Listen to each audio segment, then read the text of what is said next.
दोस्तों, आपका स्वागत है हमारे YouTube चैनल परीक्षार्पण में। आज का जो विषय है वह है वचन। वचन के बारे में जानेंगे कि वचन क्या होता है। आप लोगों को हम बड़े इजी तरीके से वचन के बारे में समझाएंगे कि वचन क्या होता है। लेकिन वचन को जानने से पहले आपको मेरे साथ एक वचन लेना पड़ेगा कि आप मेरे साथ कठिन से कठिन परिश्रम करेंगे। जानते हैं कि वचन क्या होता है। वचन मतलब शब्द के जिस रूप से यह जाना जाए कि वस्तु या प्राणी की संख्या एक है या एक से अधिक है, तो उसे ही हम क्या कहते हैं? वचन कहते हैं। दोस्तों, क्या कहते हैं? वचन कहते हैं। ध्यान रखिए, शब्द के जिस रूप से यह जाना जाए, क्या जाना जाए कि जो वस्तु है, प्राणी है या पदार्थ है, वह एक है या अनेक है, इसी का बोध जो कराते हैं। वचन का मतलब संख्या से होता है। संख्या एक है तो एक वचन होगा, और संख्या एक से अधिक है तो वहाँ हमारा बहुवचन होगा। तो दोस्तों, जानते हैं जैसे शब्द के जिस रूप से यह जाना जाए कि उसकी संख्या एक है या अनेक है, उसे क्या कहते हैं?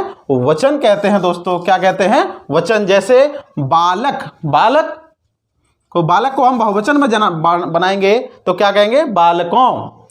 पुस्तक को बनाएंगे हम तो क्या कर देंगे? पुस्तकें।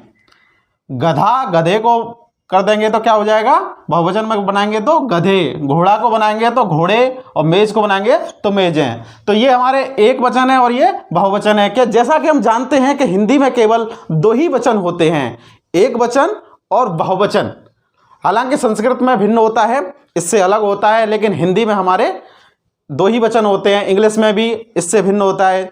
इंग्लिश में भी अनेक प्रकार के वचन पाए जाते हैं, लेकिन हिंदी में हमारे दो ही वचन होते हैं, एक वचन और बहुवचन। कितने होते हैं दोस्तों? दो होते हैं, एक वचन और बहुवचन। तो एक वचन क्या कहते हैं, किसे कहते हैं? जैसे शब्द के जिस रूप से एक वस्तु, क्या कह रहे हैं? एक वस्तु अथवा एक ही प्राणी का बोध होता है। किसका होता है? एक ही प्राणी का बोध होगा। जहां किसका होगा? एक वस्तु या एक प्राणी का बोध होगा, उसे ही क्या कहेंगे हम? एक वचन कहेंगे। दोस्तों, क्या कहेंगे? एक वचन। जैसे लड़का, तो अब मैं बोल रहा हूं लड़का तो एक का बोध हो रहा है। किताब, तो किताब में किसका बोध हो रहा है? एक ही किताब के बारे में बता रहा हूं मैं। मेज, तो मैं कहीं एक के लिए कह रहा हूं। सड़क, ये आदि सभी शब्द क्या कहलाएंगे? हमारे एक वचन कहलाएंगे। दोस्तों, अब चलते हैं बहुवचन की तरफ। तो बहुवचन क्या होता है? शब्द के जिस रूप से यह जाना जाए कि वस्तु या प्राणी की संख्या एक से अधिक है। कितनी है? एक से अधिक है, तो उसे ही हम क्या कहेंगे? बहुवचन कहेंगे। क्या कहेंगे दोस्तों? बहुवचन कहेंगे। बहुवचन मतलब एक से अधिक है। जैसे नदियां, देखिए नदियां, तो नदियां एक नहीं है, नदियां बहुत सारी नदियों के बारे में बता रहा हूं मैं, तो नदियां क्या आएगा? हमारा बहुवचन आएगा। लड़कियां, तो एक लड़की के बारे में नहीं बता रहा हूं, अनेक लड़कियों के बारे में बता रहा हूं, तो यही हमारा क्या होगा? बहुवचन होगा। लड़के, अनेक लड़कों के बारे में बता रहा हूं, यही हमारा क्या होगा? बहुवचन। पुस्तकें, तो पुस्तकें ही हमारी क्या होगा? बहुवचन। आपकी समझ में आ गया होगा कि वचन कितने होते हैं? दो होते हैं। कुछ प्रत्ययों के द्वारा बहुवचन भी बनाए जाते हैं। कुछ प्रत्यय ऐसे होते हैं जैसे ए प्रत्यय है, ए प्रत्यय है, या प्रत्यय है, औ प्रत्यय है। ये चार प्रत्ययों के द्वारा हम बहुवचन बना देते हैं। चलिए जानते हैं कैसे बनाते हैं बहुवचन। कि जैसे ए प्रत्यय है हमारा, ए प्रत्यय आकारांत पुल्लिंग तद्भव संज्ञाओं में अंतिम आ के स्थान पर ए प्रत्यय लगाकर बहुवचन बना देते हैं। अब जानते हैं कि आकारांत क्या होता है। अकारांत आपको नहीं पता होगा। अकारांत, आकारांत, इकारांत, ईकारांत। तो सबसे पहले जानते हैं अकारांत, जिनके अंत में, जिन शब्दों के अंत में अ का बोध हो, अ छोटे अ का, वो अकारांत होता है, और जिनके अंत में बड़े आ का बोध हो वो हमारा आकारांत होता है। तो जैसे सड़क है, तो सड़क शब्द क्या है हमारा? जैसे अप्रत्यय है, ये इसमें क्या है? अप्रत्यय है। अब मैं यहां पे कर दूं लड़का, तो लड़का में क्या है? ये आ का बोध हो रहा है, बड़े आ का, तो ये हमारा क्या होगा? आकारांत होगा। आकारांत होगा। क्या होगा दोस्तों? आकारांत होगा। तो देखिए घोड़ा, तो घोड़ा हमारा एक वचन है। अब इसको हम ए प्रत्यय जोड़ के, क्या जोड़ के? ए प्रत्यय जोड़ के हम क्या बनाएंगे? बहुवचन बनाएंगे। तो आकारांत के स्थान पर क्या लग जाएगा? ए लग जाएगा, तो घोड़े हो जाएंगे। घोड़े बहुवचन में प्रयोग किए जाएंगे। लड़का है, लड़का भी क्या है? आकारांत है। ठीक है, तो लड़का एक है, अब लड़के ए प्रत्यय जोड़ दिया, यहां पर क्या जोड़ दिया, ए प्रत्यय जोड़ दिया, तो ये क्या बन गया हमारा, बहुवचन बन गया दोस्तों। गधा, या भी ये क्या है, आकारांत है, तो आकारांत के स्थान पर ए प्रत्यय जोड़ दिया तो गधा से बहुवचन क्या बन गए, गधे बन गए। ठीक है, ऐसे ही ए प्रत्यय है, क्या है, ए प्रत्यय, ए या और औ, कुछ ऐसे प्रत्यय हैं जिनसे बहुवचन बना सकते हैं। अब चलिए जानते हैं आगे। आकारांत, ये क्या था, आकारांत, अब है अकारांत। अकारांत एवं आकारांत स्त्रीलिंग शब्दों में ए प्रत्यय जोड़कर बहुवचन बनाया जाता है या बन जाते हैं। जैसे पुस्तक एक वचन है, इसमें ए प्रत्यय जोड़ दिया, क्या जोड़ दिया, ए प्रत्यय, तो ये बहुवचन बन गए। पुस्तक का पुस्तकें, ये बहुवचन बन गया। बात, तो बात को भी हमने ए प्रत्यय जोड़ दिया तो बातें, तो बातें भी हमारी क्या हो गई, बहुवचन हो गई। सड़क है, अब सड़क में भी हमने क्या जोड़ दिया, ए प्रत्यय जोड़ दिया, तो इससे हम क्या बन गई, सड़कें, सड़कें बहुवचन में गिनी जाएंगी।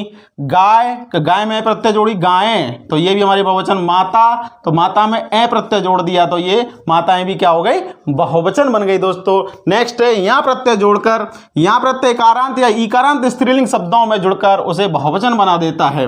जैसे जाति, तो यहाँ किसका बोध होगा, जैसे हम मैं शब्द विच्छेद कर दूं इसका, ज प्लस आ प्लस त प्लस ई, तो जिसके अंत में ई आया तो वो क्या हो जाएगा, हमारा इकारांत हो जाएगा। तो इकारांत शब्दों के या इकारांत शब्दों के अंत में हम क्या जोड़ देते हैं, यहाँ प्रत्यय जोड़ देते हैं, वहाँ क्या बन जाता है, बहुवचन बन जाता है दोस्तों। जैसे जाति, तो जाति में हमने यहाँ प्रत्यय जोड़ दिया तो क्या बन जाए, जातियाँ, यानी अनेक जातियों के बारे में बता दिया गया, तो यही हमारा क्या होगा, बहुवचन होगा। रीति है, रीति में यहाँ प्रत्यय जोड़ देंगे, यहाँ तो रीतियाँ, रीति एक है और यहाँ प्रत्यय जोड़ दिया रीतियाँ, तो बहुत सारी रीतियाँ हो गई, तो यही हमारा बहुवचन हो गया। लड़की, लड़की एक के बारे में बता रहा है, अगर हमने यहाँ प्रत्यय जोड़ दिया यहाँ पर तो वही हमारी क्या हो जाएंगी, लड़कियाँ हो जाएंगी, बहुत सारी लड़कियों के बारे में बता रहा है यहाँ पर, तो लड़कियाँ शब्द क्या बन जाएगा, बहुवचन बन जाएगा। नदी है, नदी में यहाँ प्रत्यय जोड़ दिया तो क्या बन जाएंगी, नदियाँ बन जाएंगी। ऐसे ही है अप्रत्यय, अप्रत्यय, अप्रत्ययों का प्रयोग करके बहुवचन बनते हैं। जैसे कथा है, कथा में अप्रत्यय जोड़ दिया, क्या जोड़ दिया दोस्तों, अप्रत्यय जोड़ दिया, तो कथाओं, तो कथा एक हुई और कथाओं बहुत सारी कथाएं हो गई, यानी ये बहुवचन में आ गया। साधु, तो साधुओं, तो बहुत सारे साधुओं के बारे में, तो ये साधुओं शब्द क्या होगा, बहुवचन होगा।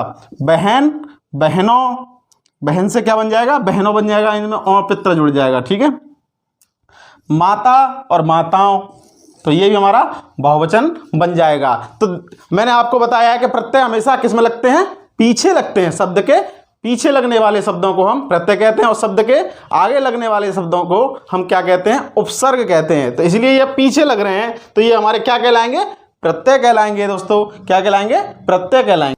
दोस्तों कुछ शब्द ऐसे भी होते हैं कि जिनमें कुछ अनेक प्रत्यय लगाए जाते हैं जब बहुवचन बनते हैं। जैसे बहुवचन बनाने के लिए जैसे जन प्रत्यय जोड़कर बहुवचन बनाया जाता है। जैसे युवाओं के साथ, जैसे युवा है, युवा एक वचन में आएगा, अब इसका बहुवचन बनाया जाए तो जन जोड़ दिया तो युवजन, तो युवजन हमारे क्या हो जाएगा, बहुवचन हो जाएगा।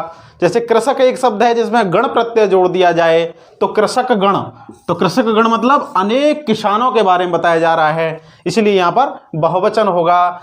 तो ये छात्र शब्द है, छात्र शब्द का बहुवचन बनेगा तो छात्र वर्ग, तो छात्र वर्ग जोड़कर, वर्ग शब्द जोड़कर यानी वर्ग प्रत्यय जोड़कर हम बहुवचन बना सकते हैं। जैसे नेता के पीछे नेता लोग जोड़ दिया जाए तो नेता लोग भी बहुवचन शब्द में आ जाए। इंपॉर्टेंट शब्दों के बारे में जानते हैं जो अधिकतर परीक्षा में आते हैं दोस्तों, वही बताएंगे आपको जो परीक्षा में आएगा।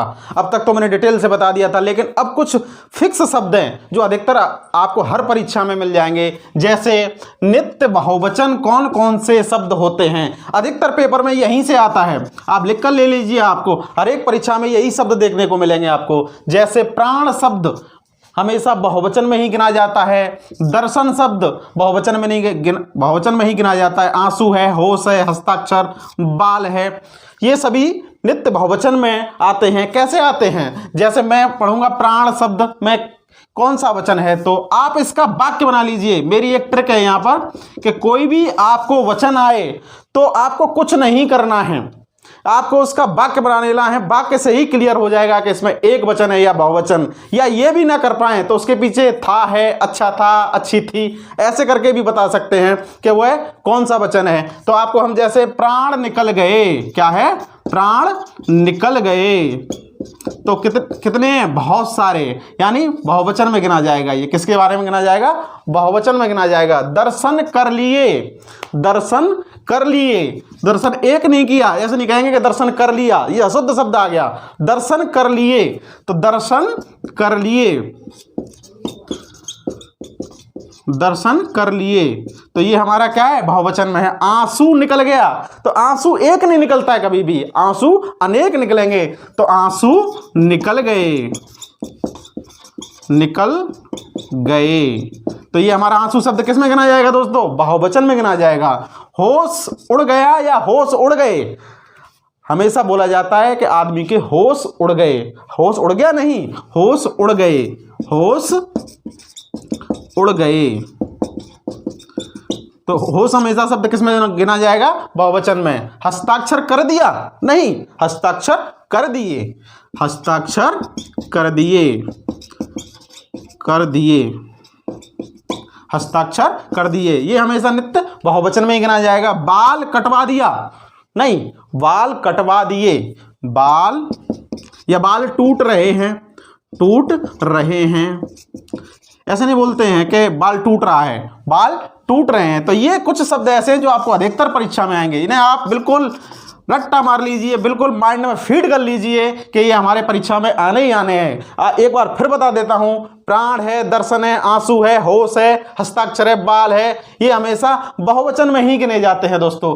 अब नित्य एक वचन में गिने जाने वाले शब्द, ये भी बहुत ही इंपॉर्टेंट है, लेकिन लगेगा आपको ऐसा कि ये बहुवचन है, लेकिन आपको क्या होगा, ये बहुवचन में लगेंगे लेकिन होगा वो क्या, एक वचन होगा। जैसे माल, तो आप कहेंगे माल बहुत सारा होता है, नहीं, मैंने अभी एक ट्रिक बताई आपको कि किसका वाक्य बनाना है आपको। माल लुट गया, तो आप लास्ट में देखिए लुट गया, एक के बारे में बोध हो रहा है, माल लुट गया, तो एक के बारे में मैं कह रहा हूं माल लुट गए, तब तो मान लेते माल लुट गए, लेकिन माल लुट गया, तो माल शब्द किस में गिना जाएगा, नित्य एक वचन में गिना जाएगा। जनता, जनता शब्द एक वचन में गिना जाता है। जैसे जनता आ गई, जनता आ गई, जनता आ गए, यहां अशुद्ध शब्द हो जाएगा, लेकिन जनता आ गई, अब आ गई, तो आ गई मतलब एक के बारे में बताया जा रहा है, यानी इकट्ठी जो बताई जा रही है कि जो चीज़ इकट्ठी होती है उसको हम हमेशा एक वचन में गिनते हैं। सामान भले ही बहुत सारा है उसमें, लेकिन इकट्ठा हो रहा है वहां पर। सामान खरीद लिया, सामान खरीद लिया, तो देखिए सामान खरीद लिया, तो किसके बारे में बता बोध हो रहा है, एक के बारे में बोध हो रहा है। भले ही उसमें बहुत सारी चीजें हों लेकिन वो इकट्ठा है। सामग्री अच्छी है, सामग्री अच्छी है, ये भी हमारा क्या है, एक वचन में आएगा। और जितनी भी धातुएं होती हैं हमारी, ये सब हमेशा एक वचन में। ये अभी यूपी पुलिस में आया है दोस्तों, किस में आया है, यूपी पुलिस के पेपर में आया था। सोना किस प्रकार का वचन है, एक वचन है या बहुवचन है या अन्य है, तो ये सोना हमेशा एक वचन में होता है। जैसे सोना खरीद लिया, क्या है, सोना खरीद लिया। मैंने आपको सही ट्रिक बताई है कि आप कुछ भी वचन आ जाए, कहीं से भी आ जाए, कोई भी कहीं का भी शब्द आ जाए, तो आपको कुछ नहीं करना है, उसका वाक्य बना लेना है। वाक्य से आपको क्लियर हो जाएगा कि वह एक वचन है या बहुवचन है। तो देखिए सोना खरीद लिया, किसके बारे में इंडिकेट, खरीद लिया, तो खरीद लिए नहीं, लिए हो जाता तो क्या हो जाता, बहुवचन हो जाता, लेकिन खरीद लिया तो ये हमारा एक वचन होगा। कोई भी कहीं से भी शब्द आ जाए, आप वाक्य बना लेंगे तो वाक्य से बिल्कुल क्लियर हो जाएगा कि वह एक वचन है या बहुवचन है। चलिए एक चीज और जानते हैं कि जो चीज इन चीजों में नहीं बताई जाती है, लेकिन जैसे सभी सम्मानजनक या आदरणीय व्यक्ति हमेशा बहुवचन में ही गिने जाते हैं दोस्तों। सभी सम्मानजनक, जिसका हम सम्मान करते हैं या आदरणीय होते हैं, उनको हमेशा हम बहुवचन में गिनते हैं। जैसे हमारे पिताजी मान लो, खुद के पिताजी मान लो, आप कहेंगे मेरा पिताजी आ रहा है, नहीं, मेरे पिताजी आ रहे हैं। भले ही एक व्यक्ति है लेकिन उनको सम्मान देने के लिए उन्हें हम बहुवचन में गिनते हैं। तो पिताजी शब्द या कोई भी शब्द, माता या आपसे बड़े जो लोग हैं या उनका आप सम्मान करते हैं, वो सभी हमारे बहुवचन में गिनाए जाते हैं। और जो विख्यात लोग होते हैं, यानी जो जैसे कबीरदास जी हैं, कबीरदास जी अच्छे कवि थे या अच्छा कवि था, तो अच्छा कवि था गलत है, उन्हें सम्मान देने के लिए हम क्या कहेंगे, अच्छे कवि थे, इसलिए ये बहुवचन में गिने जाते हैं। आप बोल देते हैं कि आप अच्छे हैं या आप अच्छा है, शुद्ध शब्द छांटिए आप अच्छा है ये गलत है, आप अच्छे हैं तो ये हमारा शुद्ध है। इसलिए ये कुछ शब्द ऐसे होते हैं जिन्हें सम्मान देने के लिए हम बहुवचन में ही गिनते हैं।